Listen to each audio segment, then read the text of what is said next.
All right, let's talk about something that pretty much all of us think we're good at, multitasking. We see it as a badge of honor, right? But what if I told you that the whole thing is basically an illusion? A really convincing magic trick your brain is playing on you. Let's get into it. I mean, of course you do. We all do. We're tapping out emails during a meeting, we've got a podcast on while we're trying to work, we're texting while walking down the street. It makes us feel like we're totally in control, just crushing our to-do list and getting more done.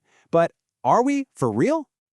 So first, let's just unpack this illusion. We've kind of built this idea up in our heads that multitasking is a modern-day superpower. You know, the secret to being hyper-efficient in a world that just keeps demanding more and more of our attention.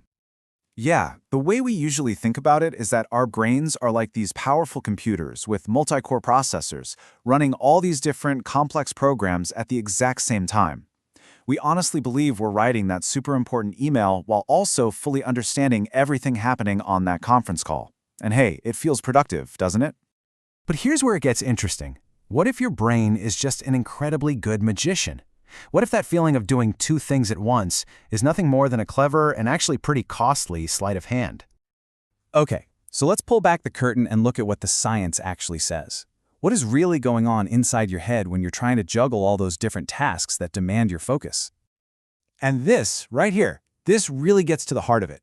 We think our brain is working in parallel, like two trains on separate tracks, processing everything at once.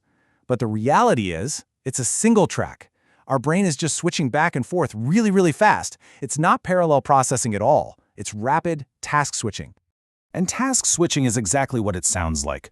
Every single time you glance from your email back to that Zoom meeting, your brain has to literally slam the brakes on one thing, reconfigure itself, pull up the mental rules for the other thing, and then hit go. It's this constant, clunky stop-and-start process. So why can't we just do more at once? Well, it comes down to something called the cognitive bottleneck. Just picture the prefrontal cortex. That's the part of your brain handling all the heavy lifting like decisions and complex thoughts as the narrow neck of a bottle. Only one grain of sand or one complex thought can squeeze through at any single moment. And this breaks down that sequence perfectly. You're focused on task A, right? Then, ding, a notification pops up for task B. Your brain has to halt everything, reorient itself, load this whole new set of rules for task B, and only then can you actually focus on it. Now imagine doing that dozens, maybe hundreds of times a day. It's totally exhausting. Which brings us to a really crucial point. All of that stopping and starting, all that switching, it's not free. It comes with a hidden price tag, what neuroscientists call the switch cost.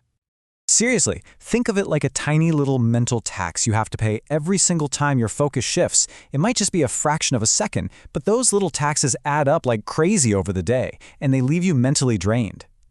And the costs are so real and measurable. You can see it right here. All those tiny moments of lost time add up to a huge chunk of your day. Your error rate skyrockets because your brain is rushing to reload all the context. And ultimately, the quality of your work on both tasks just tanks.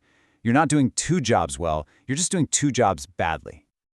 Okay, but right now you're probably thinking, hang on, I can definitely walk and talk at the same time. And you know what? You're absolutely right. There is one big, fascinating exception to this whole single-lane highway rule. The key is this idea called automaticity. When you have practiced a task so much that it just becomes second nature, like walking or chewing gum or even folding laundry, it doesn't need your conscious thought anymore.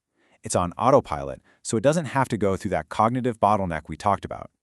And this lays it out perfectly. You can easily pair a complex, focus-heavy task with an automatic one. So yeah, walking while talking is fine. Listening to some instrumental music while you work, no problem.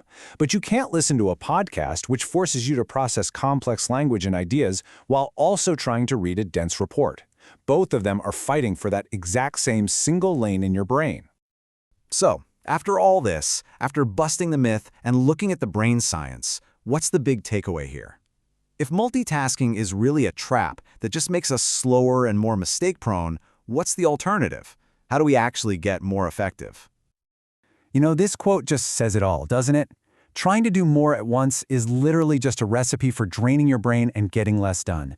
The real path to productivity, the true superpower, isn't juggling. It's focusing on one thing at a time. It's about consciously dedicating that single-lane highway to one single destination. And that kind of leaves us with one last thing to think about. We live in a world that is basically built for distraction.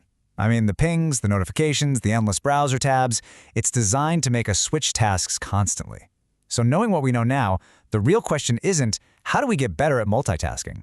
The real question is, what are we losing? In our quality of work, in our creativity, even in our peace of mind, every single time we fall for the illusion.